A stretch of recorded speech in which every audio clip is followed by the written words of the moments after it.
Back in the days when ships were ships and men were men, the Navy had established training programs for their officers and men. In many respects, the skills that were taught then are very similar to the leadership skills that are taught today in the Boy Scouts. The Navy called it Just Look Training, or JLT for short, because all of their officers were assigned a special mentor or trainer, and they were told to just look at everything he did. George felt very fortunate to be assigned to a training frigate commanded by Captain Abrams, who was to be his mentor. George's Navy career had been stellar to this point, and he was looking to learn the fine art of leadership before gaining a ship of his own. The year was 1813, and the United States was fighting their second war with England, and could use all of the Navy officers they could garner. For the next several weeks, George was literally Captain Abraham's shadow. Everywhere Captain Abrams went, George went. Everything that Captain Abrams did, George did. That's how this JLT worked. Every day, the two officers would sit down and evaluate the day's proceedings. Learn and assess, learn and assess. That was the daily routine. George vigilantly watched Captain Abrams drill his men. The captain would show them how to raise and lower the sails, how to load, aim, and fire the cannons. George looked at Captain Abrams' techniques and admired them. Captain Abrams not only showed his men how to do these things, but he helped them. He rolled up his sleeves and he worked with them. It was no wonder that he had the respect of all of his crew, and especially of George. After the learning phase came the practice. Captain Abrams would shout the orders, and the men would drill, drill, drill. They'd do it, and do it again, until they got it right. And then they'd do it some more. Captain Abrams knew that in time of battle, their lives would depend on this. When the crew had it right, George was allowed to give the orders, and he did just fine. He had been looking well these past weeks. During that evening's evaluation session, Captain Abrams told George the practice was about to come to a close. "This crew is ready," he said. "I'm proud of them and I'm proud of you. You're all too good to keep holed up here at shore. Time to put all of this training to work. Tomorrow, we leave on patrol." George was ecstatic. This had been what he'd been training for all these weeks. The next morning, the frigate pulled out of port to patrol the waters off the coast of Virginia. Captain Abrams stood on deck and barked the orders, and George was right by his side observing. The men responded without question. You could sense that they thought they were ready as well.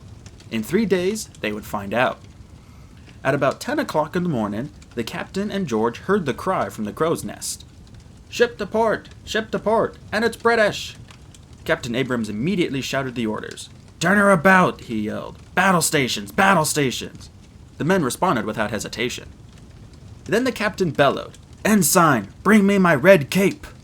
The ensign ran off, returned 2 minutes later, and placed a long, flowing red cape across the captain's shoulders. George thought this strange, but said nothing. The British ship was getting closer, and he had other things to prepare for. "Fire a warning shot," the captain ordered, and within seconds the sound of a cannon was heard, and a cannonball went flying past the bow of the British ship. The British ship answered with a volley of their own. They weren't about to surrender. The next several minutes were pure chaos as the two vessels exchanged volley after volley. Captain Abrams, who was quite distinguishable with his flowing red cape, ran up and down the deck giving orders, stopping every now and then to help a wounded crewman. George watched his every move and helped wherever he could. The training had paid off. In less than an hour, the British ship was in flames and sinking to the bottom of the sea. The men were jubilant and applauded the captain. The captain bellowed, "Ensign, my red cape!" The ensign removed the cape from the captain's shoulders and returned it below. In the midst of the celebration, George forgot to ask about this ritual. 2 days later, he'd get another chance. "British ship to starboard! British ship to starboard!" came the cry from the crow's nest. Once again, the captain prepared his crew for battle. Then he bellowed, "Ensign, bring me my red cape!"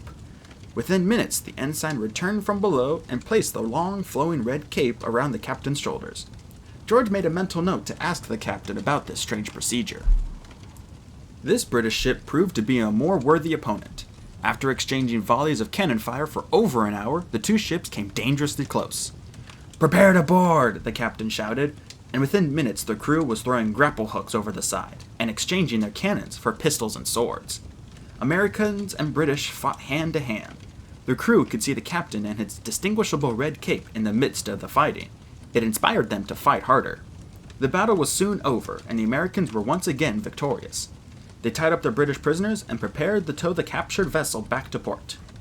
This being done, they once again applauded their captain, and they for their fine exhibition of courage and bravery. Then he bellowed, "Ensign, my red cape!" And the ensign removed the cape from his shoulders and returned it below. This time, George remembered. "Captain Abrams, sir, I've noticed that each time we've gone into battle that you've called for your red cape. We never did this during training. Is it a good luck charm or something?" The captain laughed. "Luck has nothing to do with winning battles. The crew is trained to look to me for leadership during times of battle, and I have to look like I'm in control at all times. I wear my red cape so that if I'm ever wounded in battle, my men will not know. The red of the cloth will hide my blood from them, and they will not be discouraged. They will continue to fight and fight harder." George has always admired the captain's wisdom, and now he did so even more. This was brilliant. When they returned to shore, Captain Abrams pulled George aside and told him that this training was over. He had learned very well during JLT, and his performance during the battles of the past week had proven him ready. George was to be given his own ship. He was being promoted to captain. Captain George Wilcott, he thought, has a nice sound to it. George received his own training vessel and a new crew, and like Captain Abrams before him, he began preparing the crew. They trained, and drilled. After 2 months, they were ready, and Captain George Wilcott took his U.S. frigate out on its first patrol. Things were pretty quiet, but they didn't stay that way for long. On the 5th day, George heard the cry from the crow's nest. "Ships to starboard! 3 British ships to starboard!" George began to shout his commands, but before he could utter a word, there was another cry from above. "Straight ahead! 2 British ships straight ahead!" George thought quick. "Guess I'd better turn to port." However, before he could give the order, a cry came again. "5 British ships to port! Make that 6 British ships to port!" Only one way out. The lookout in the crow's nest sounded off one last time. "3 British ships to the aft! We're surrounded, and they're all closing fast!" Now what should he do? George knew that all the eyes of his crewmen were upon him. Captain Abrams had never prepared him for a situation like this. Or had he? "I've got to maintain in control and not let on to my crew that this situation is hopeless," George thought. Then he bellowed, "Ensign, get my brown pants!"